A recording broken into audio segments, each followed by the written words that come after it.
Hello दोस्तों, स्वागत है आपके अपने यूट्यूब चैनल ज्ञान डिपो में। मैं संदीप चौधरी आपका हार्दिक स्वागत करता हूं। दोस्तों, आज हम फिर लेकर आए हैं आपके समक्ष 17 जनवरी के दोनों शिफ्टों के आरआरबी एनटीपीसी का एग्ज़ाम एनालिसिस। तो आरआरबी एनटीपीसी के फ़ेज़ 2 के एग्ज़ाम चल रहे हैं दोस्तों।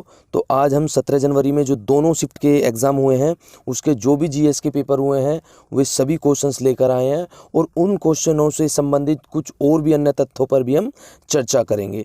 तो चलिए दोस्तों, शुरू करते हैं। जो भी मेरे दोस्त, मेरे भाई बहन इस चैनल पर नए हैं, चैनल की और वीडियो की अपडेट के लिए चैनल को सब्सक्राइब कीजिए, मेरे सपोर्ट के लिए चैनल को सब्सक्राइब कीजिए और वीडियो को लाइक करना बिल्कुल ना भूलें। तो चलिए दोस्तों, शुरू करते हैं। क्वेश्चन पूछा गया था लोकसभा की प्रथम महिला अध्यक्ष के बारे में, कि लोकसभा की प्रथम महिला अध्यक्ष कौन थी। तो वो थी मीरा कुमार। कौन थी? मीरा कुमार। मीरा कुमार जो थी वो 15वीं लोकसभा अध्यक्ष 15वीं लोकसभा में लोकसभा अध्यक्ष थी, जो कि 2009 से 2014 तक थी। ठीक है। क्वेश्चन ये भी पूछा जा सकता है कि प्रथम लोकसभा अध्यक्ष कौन थे। तो वो थे जीवी मावलांकर, यानी गणेश वासुदेव मावलांकर। वर्तमान में कौन है अध्यक्ष? तो वर्तमान में अध्यक्ष हैं ओम बिरला। ये कोटा राजस्थान से सांसद हैं। ठीक है दोस्तों, चलिए आगे बढ़ते हैं। देखिए, अनुच्छेद 93 के तहत लोकसभा सदस्यों में से किसी एक को अध्यक्ष पद के लिए चुना जा सकता है। ठीक है। तो जो लोकसभा सदस्यों का चुनाव होता है वो लोकसभा के सदस्यों में से ही, जो लोकसभा अध्यक्ष का चुनाव होता है वो लोकसभा के सदस्यों में से ही किसी एक को चुना जाता है। देखिए आगे, संविधान के अनुच्छेद 110 के तहत लोकसभा में किसी एक विधेयक को धन विधेयक के रूप में प्रमाणित करने का अधिकार लोकसभा अध्यक्ष को प्राप्त है। यानी संविधान में, लोकसभा में जब किसी विधेयक को लाया जाएगा तो वो धन विधेयक है या नहीं है, इस चीज़ को प्रमाणित लोकसभा अध्यक्ष करेगा। ठीक है दोस्तों, आगे देखते हैं। संविधान के अनुच्छेद 108 के अंतर्गत दोनों सदनों की संयुक्त बैठक का प्रावधान किया गया है। यानी संविधान की अनुच्छेद 108 के तहत दोनों सदनों को एक साथ संयुक्त बैठक बुलाई जा सकती है। इसकी जो अध्यक्षता करेंगे वो करेंगे लोकसभा के अध्यक्ष। ठीक है दोस्तों, चलिए आगे बढ़ते हैं। इसके बाद एक क्वेश्चन पूछा गया, सबसे लंबा राष्ट्रीय राजमार्ग। सबसे लंबा राष्ट्रीय राजमार्ग तो ये है दोस्तों NH-44, श्रीनगर से लेकर कन्याकुमारी तक। अन्य मैंने इसमें तथ्य कुछ डाल दिए हैं जो आपसे आने वाले दिनों में पूछे जा सकते हैं, अभी तक नहीं पूछे गए हैं। जैसे एक है, भारत में मीठे पानी की सबसे बड़ी झील वो है वुलर झील। कहाँ पर है? J&K में। खारे पानी की सबसे बड़ी झील ये कहाँ पर है? ये है चिल्का झील, ओडिशा में। सबसे बड़ी कृत्रिम झील, ठीक है, सबसे बड़ी कृत्रिम झील कौन सी है? गोविंद वल्लभ पंत सागर झील, उत्तर प्रदेश में। ठीक है। सबसे, अब ये विश्व स्तर पर देख लीजिए, सबसे बड़ी जो झील है वो है कैस्पियन सागर। ताजे पानी की सबसे बड़ी झील है दोस्तों वो है सुपीरियर झील, ये कहाँ पर है? अमेरिका में। सबसे गहरी झील, जो सबसे गहरी झील है वो है बैकाल झील, ये है रूस में। सर्वाधिक ऊंचाई पर स्थित झील ये है टिटिकाटा झील, दक्षिण अमेरिका में। ठीक है, चलिए आगे बढ़ते हैं। एक क्वेश्चन पूछा गया था बैरोमीटर से संबंधित, कि वायु दाब मापने का यंत्र कौन सा है? वायु दाब को किस यंत्र के द्वारा मापा जाता है? तो वो मापा जाता है दोस्तों बैरोमीटर के द्वारा। कुछ अन्य इंपॉर्टेंट मैंने मापक यंत्र इसमें ऐड किए हैं। जैसे सबसे पहले उच्च ताप को हम मापते हैं पायरोमीटर से, वायुमंडलीय आपेक्षिक आर्द्रता को मापते हैं हाइग्रोमीटर से, द्रव और जल के घनत्व को मापते हैं हाइड्रोमीटर से। दोनों में कंफ्यूजन मत हो जाइएगा दोस्तों। हाइड्रोमीटर यानी हाइड्रो पानी, ठीक है ना, और हाइग्रो आपेक्षिक आर्द्रता। अच्छा, दूध के घनत्व को हम लैक्टोमीटर से मापते हैं, जबकि द्रव है दूध भी। ठीक है। सागरों की गहराई को फेदोमीटर से मापा जाता है। अल्टीमीटर से क्या मापा जाता है? ऊंचाई मापी जाती है, स्पेशली विमानों में। ठीक है दोस्तों, चलिए आगे बढ़ते हैं। एक क्वेश्चन कुछ इस प्रकार था कि विद्युत धारा को किससे मापा जाता है? विद्युत धारा का SI मात्रक क्या है? अलग अलग स्टूडेंट्स का ओपिनियन था। तो विद्युत धारा का SI मात्रक होता है दोस्तों एम्पियर, और विद्युत धारा को मापा जाता है एमीटर से। एमीटर से एक ये भी बताया है छात्रों ने कि वोल्टेज को किससे मापा जाता है? तो वोल्ट मीटर से मापा जाता है। चलिए, योजना से संबंधित क्वेश्चन आया है कि प्रधानमंत्री उज्ज्वला योजना प्रधानमंत्री उज्ज्वला योजना कब स्टार्ट हुई थी? तो ये हुई थी 1 मई 2016 को। और ये किससे संबंधित है, कहाँ से स्टार्ट हुई थी? बलिया यूपी में। गरीबी रेखा के नीचे परिवारों की महिलाओं को मुफ्त एलपीजी कनेक्शन देने से संबंधित थी ये प्रधानमंत्री उज्ज्वला योजना। कुछ अन्य योजनाओं की बातें हम कर लेते हैं, इंपॉर्टेंट है, जैसे सुकन्या योजना, ठीक है, सुकन्या समृद्धि योजना, ये स्टार्ट हुई थी 2015 में 22 जनवरी को। एक थी हृदय योजना, इंपॉर्टेंट है, 21 जनवरी 2015 को स्टार्ट हुई थी। ये किस लिए हुई थी?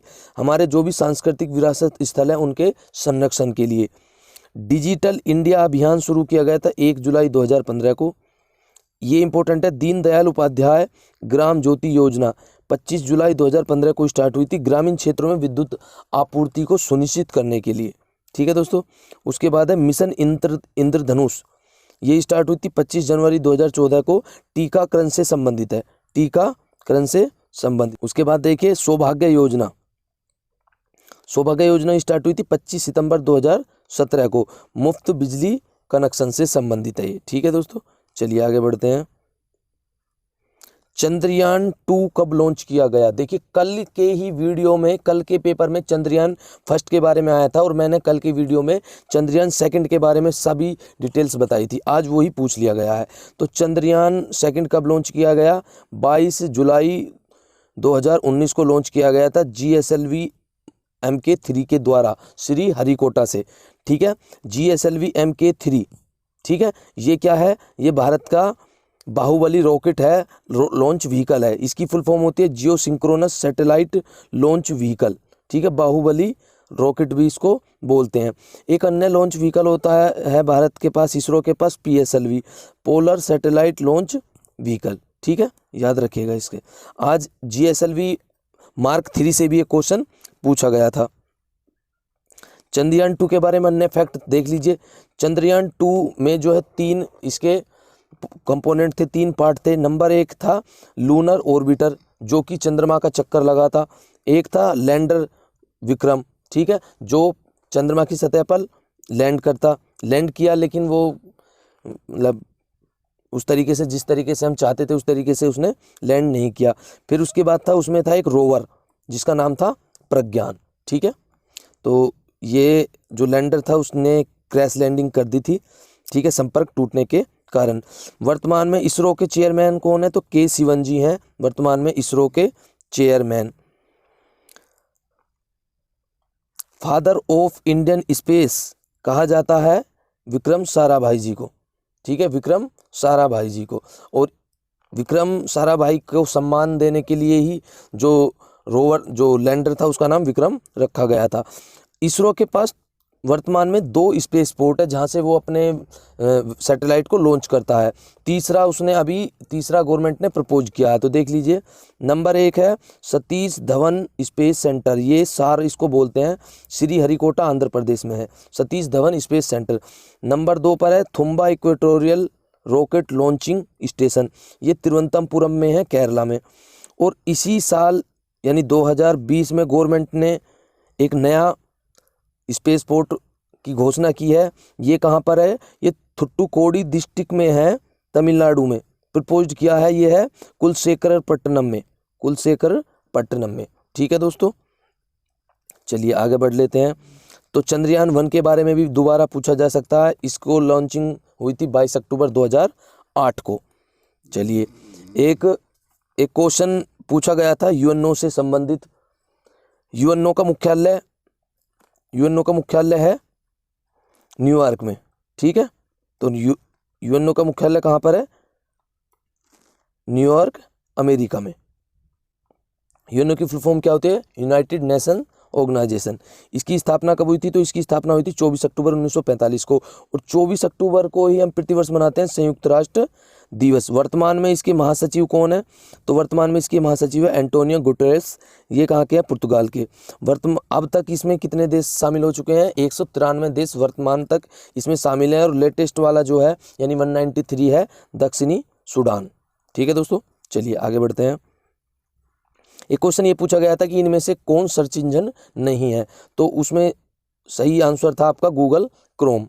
ऑप्शंस पे डिपेंड करता है। गूगल क्रोम क्या होता है? तो गूगल क्रोम होता है दोस्तों वेब ब्राउज़र, ठीक है। Web browser, internet explorer, Google Chrome, safari, opera, ये सभी क्या होते हैं? ये होते हैं वेब ब्राउज़र। सर्च इंजन कौन होते हैं? Google, Yahoo, Lycos, AltaVista, HotBot, Bing, DuckDuckGo, ये सभी क्या हैं? सर्च इंजन है। चलिए, राज्यपाल से संबंधित अनुच्छेद पूछा गया था, तो देखिए वो ऑप्शंस पे डिपेंड करता है, लेकिन मैंने कुछ अनुच्छेद इसमें लिख दिए हैं।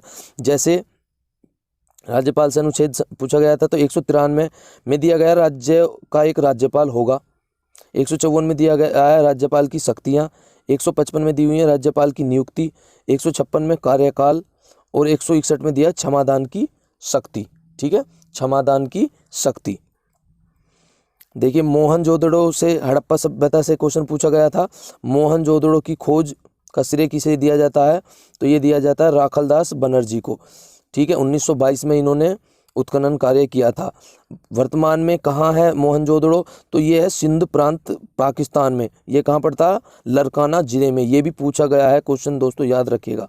ठीक है, सिंधु नदी के तट पर है। देखिए, जॉन मार्शल के निर्देशन में उत्खनन कार्य किया गया था। ठीक है, जॉन मार्शल के निर्देशन में उत्खनन कार्य किया गया, तो 1922 में इसका श्रेय दिया जाता है राखलदास बनर्जी को। मोहनजोदड़ो से क्या क्या प्राप्त हुए हैं? विशाल स्नानागार प्राप्त हुए हैं और कपास की खेती के साक्ष्य भी प्राप्त हुए हैं। आगे देखते हैं हम, हड़प्पा, एक हड़प्पा स्थल है। ठीक है, तो ये कहाँ पर है? रावी नदी के तट पर। वर्तमान में इसकी स्थिति है मोंटगोमरी जिला, पाकिस्तान में। ठीक है, सर कनिंगम के निर्देशन में 1853 और 83 में सर्वेक्षण किया गया था और 1921 में दयाराम साहनी द्वारा इसका अन्वेषण किया गया और 23-24 में उत्खनन किया गया। ठीक है, चलिए, एक क्वेश्चन आया था नालंदा विहार यानी नालंदा विश्वविद्यालय से संबंधित कि इसकी स्थापना किसने की थी, किसके शासनकाल में हुई थी? तो नालंदा विश्वविद्यालय की स्थापना हुई थी कुमारगुप्त फर्स्ट के शासनकाल में। अच्छा, ये भी पूछा जाता है कि नालंदा जो विहार था या नालंदा विश्वविद्यालय को जो है ध्वस्त किसने किया था? तो कुतुबुद्दीन ऐबक यानी गुलाब वंश का ये शासक हुआ था 1206 से लेकर के 1210 तक। इसका एक सेनानायक था बख्तियार खिलजी, उसने क्या है? नालंदा विश्वविद्यालय को ध्वस्त कर दिया। गुलाम वंश का शासक 1206 ये कुतुबुद्दीन ऐबक रहा है 1206 से 1210 तक। ऐबक को क्या है? उसकी उदारता के कारण उसे लाख बख्श की उपाधि दी गई थी, यानी उसे लाख बख्श कहा जाता था। 1210 में चौगान यानी वर्तमान में पोलो खेलते समय अचानक घोड़े से गिर जाने के कारण उसकी क्या है? मृत्यु हो गई। ठीक है, ये भी पूछा गया है कि किस शासक की मृत्यु घोड़े से अचानक गिर जाने के कारण हो गई थी। देखिए, मधुबनी चित्रकला के बारे में पूछा गया था। मधुबनी चित्रकला किससे संबंधित है? तो ये बिहार राज्य से संबंधित है। यूनाइटेड नेशन यूनिवर्सिटी के बारे में पूछा गया था। यूनाइटेड नेशन यूनिवर्सिटी ये कहाँ पर है? तो ये है दोस्तों टोक्यो, जापान में। ठीक है, और ये कब इस्टेब्लिश हुई थी? 1972 में। ठीक है, 1972 में। देखिए, एक क्वेश्चन इस प्रकार पूछा गया था क्षमादान से संबंधित कि राष्ट्रपति को क्षमादान जो देते हैं वो किस अनुच्छेद के तहत देते हैं? तो राष्ट्रपति महोदय सेना न्यायालय संघ के कानूनों के उल्लंघन, मृत्युदंड के सभी मामलों में दोष सिद्ध व्यक्ति का दंड कम कर सकते हैं या माफ कर सकते हैं। ठीक है, वो किसके तहत कर सकते हैं? अनुच्छेद 72 के तहत। और ये इनकी कौन सी शक्ति होती है?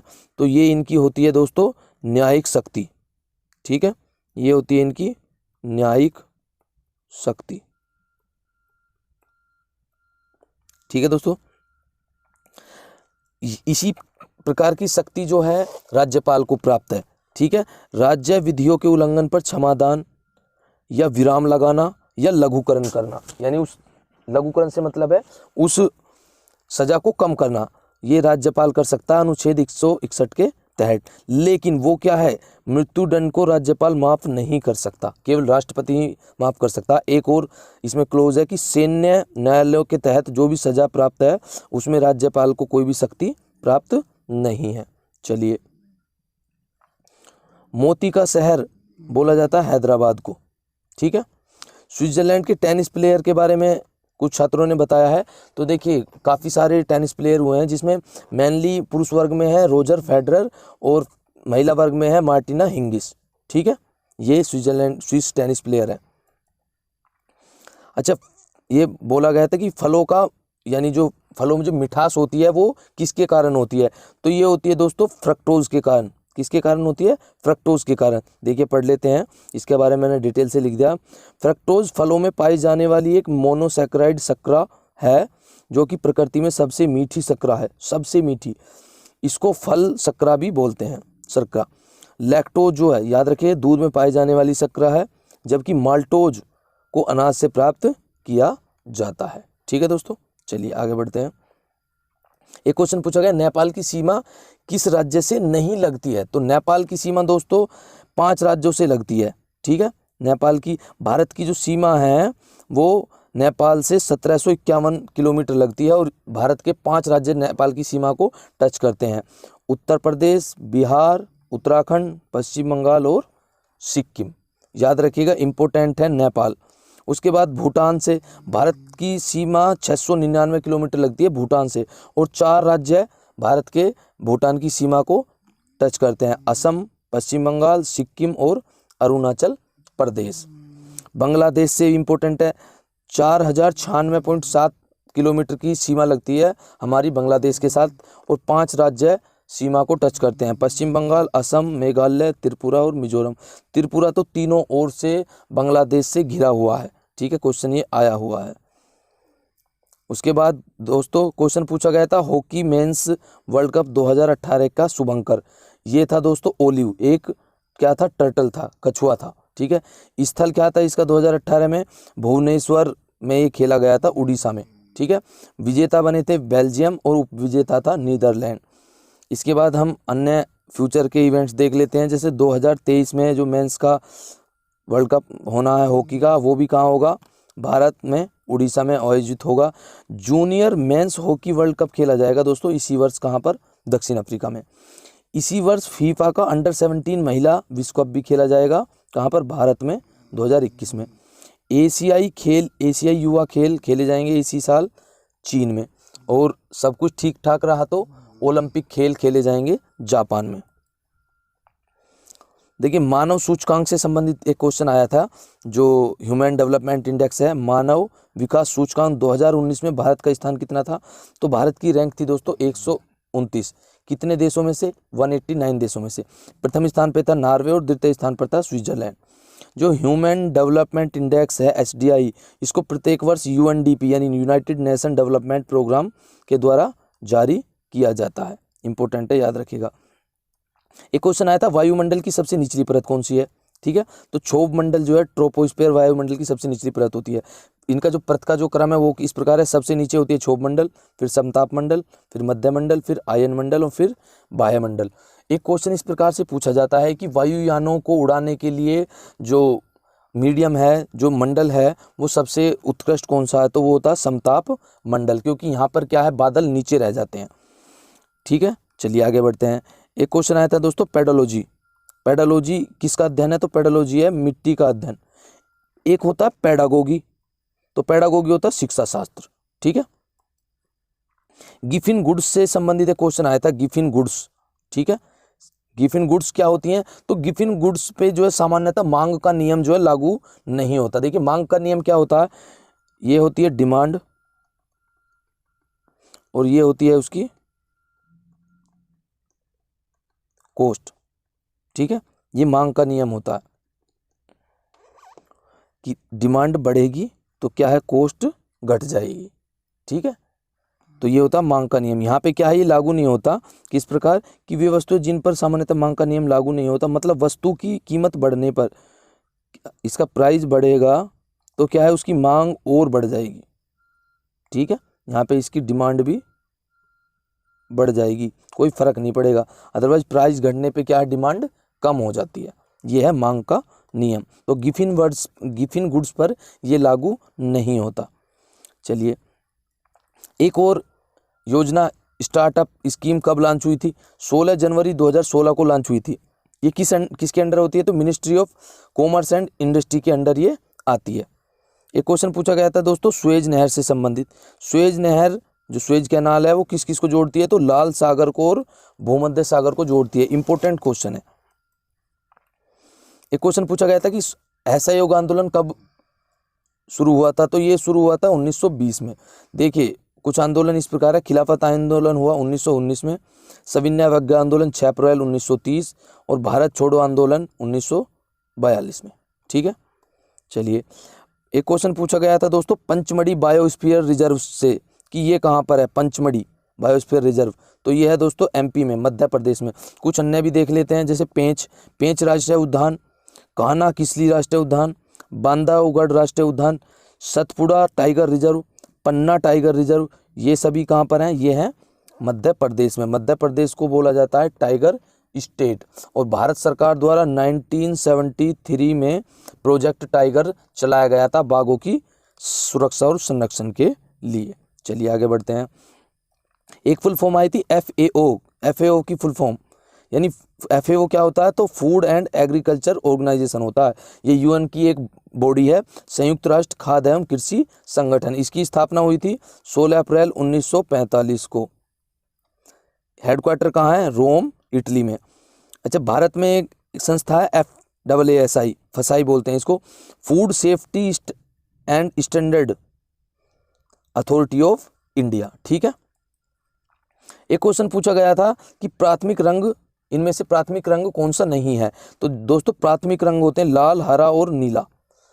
जो कलर टेलीविजन्स होते हैं या LED होते हैं उनमें प्राथमिक रंगों का ही उपयोग किया जाता है। एक क्वेश्चन पूछा गया था अक्टूबर 2020 के अनुसार, यानी अक्टूबर 2020 से पहले खेल मंत्री कौन थे, तो अभी भी वही हैं, किरण रिजिजू जी हैं हमारे स्पोर्ट मिनिस्टर। चलिए, इब्राहिम लोदी और बाबर के बीच एक युद्ध हुआ था, ये युद्ध हुआ था दोस्तों 1526 में, पानीपत का प्रथम युद्ध ये पूछा गया था। इसमें क्या हुआ था, बाबर की विजय हुई थी। अन्य पानीपत के युद्ध देख लेते हैं, जैसे पानीपत का तृतीय युद्ध हुआ था 1556 में, अकबर ने हेमू को हराया था। पानीपत का तृतीय युद्ध हुआ था 1761 में, अहमद शाह अब्दाली ने मराठों को हराया था। देखिए आगे, वर्ष 2019 में कौन सा राज्य कॉफी उत्पादन में प्रथम स्थान पर था, तो ये था दोस्तों कर्नाटका। ठीक है, कर्नाटक। एक क्वेश्चन पूछा गया था आमाशय में कौन सा अम्ल पाया जाता है, तो आमाशय में पाया जाता है दोस्तों हाइड्रोक्लोरिक अम्ल। इसका ब्रीफ देख लीजिए, आमाशय के ऑक्सिंट्रिक कोशिकाओं से हाइड्रोक्लोरिक अम्ल HCl निकलता है। भोजन के आमाशय में पहुंचने पर पायरोलिक, याद रखिएगा, पायरोलिक ग्रंथियों से जठर रस यानी गैस्ट्रिक जूस निकलता है, इंपॉर्टेंट है। देखिए एक ये क्वेश्चन पूछा गया था जो हमारे परमाणु ऊर्जा आयोग के अंडर ये आते हैं। ठीक है, परिवर्ती ऊर्जा साइक्लोट्रॉन केंद्र यानी VECC, variable energy cyclotron centre कहाँ स्थित है, ये है दोस्तों कोलकाता में। इससे संबंधित कुछ अन्य भी मैंने इसमें मेंशन कर दिए हैं, जैसे भाभा परमाणु अनुसंधान केंद्र, ये कहाँ पर है, ये मुंबई में है, BARC, Bhabha atomic research centre, Mumbai Trombay में। इंदिरा गांधी परमाणु अनुसंधान केंद्र, मोस्ट इंपोर्टेंट, ये कहाँ पर है, कलपाक्कम में। भारतीय रेयर अर्थ लिमिटेड, मुंबई में। भारतीय यूरेनियम निगम, जादूगोड़ा, झारखंड में है, मोस्ट, ठीक है, याद रखिएगा, मोस्ट इंपोर्टेंट है। देखिए एक क्वेश्चन पूछा गया था प्लास्टर ऑफ पेरिस के सूत्र से, तो प्लास्टर ऑफ पेरिस का सूत्र होता है CaSO4 हाफ H2O, याद रखिएगा। इसका प्रयोग किया जाता है मूर्ति बनाने में, शल्य चिकित्सा में, पट्टी बांधने में और छतों व दीवारों में, मेनली दरारों में भरने में या उसको चिकना करने में। कुछ अन्य मैंने इसमें डाल दिए हैं, जैसे हाइड्रोक्लोरिक अम्ल क्या होता है, HCl। सल्फ्यूरिक अम्ल क्या होता है, H2HO4। फिटकरी का क्या रासायनिक फॉर्मूला होता है, K2SO4 Al2SO4 का होल थ्राइस 24H2O, याद रखिएगा। कॉपर सल्फेट को बोलते हैं दोस्तों नीला तोता, कई बार पूछा गया है, CuSO4 और 5H2O इसका फॉर्मूला होता है। सोडियम कार्बोनेट, इसको बोलते हैं धावन सोडा, Na2CO3, ठीक है। उसके बाद सोडियम बाइकार्बोनेट, खाने का सोडा बोला जाता है, NaHCO3। सोडियम क्लोराइड यानी नमक, NaCl। Sodium nitrate, Chile saltpetre बोला जाता है, NaNO3, इंपॉर्टेंट है। उसके बाद है हंसाने वाली गैस होती है Na2 यानी नाइट्रस ऑक्साइड, ठीक है। तो ये थे कुछ आज के सेशन में पूछे गए इंपॉर्टेंट क्वेश्चन, ठीक है। कुछ अन्य भी क्वेश्चन पूछे गए थे जिनको मैंने मेंशन नहीं किया क्योंकि वो बार बार रिपीटेड हो रहे हैं, तो उनको मैंने ज़्यादा इम्पोर्टेंट नहीं थे, उनको मैंने मेंशन नहीं किया है। तो आप जुड़े हुए हैं ज्ञान डिपो तैयारी जीत के साथ, तो आप मेरे और चैनल के सपोर्ट के लिए वीडियो को लाइक कीजिए, चैनल को भी सब्सक्राइब कर लीजिए और कमेंट्स करके ज़रूर बताइए कि दोस्तों ये वीडियो आपको कैसे लगी। ठीक है, वीडियो को लाइक करना है, आपको करना बिल्कुल ना भूलें दोस्तों। इससे क्या है, हमें हौसला अफजाई होता है हमारा, हम और इसमें वीडियो को अच्छे से बनाएंगे। और अगर आपका कोई आप किसी विषय पर, आप किसी टॉपिक पर वीडियो चाहते हैं तो आप कमेंट्स करके ज़रूर बताइए। तो चलिए दोस्तों, मिलते हैं नेक्स्ट वीडियो में। जय हिंद।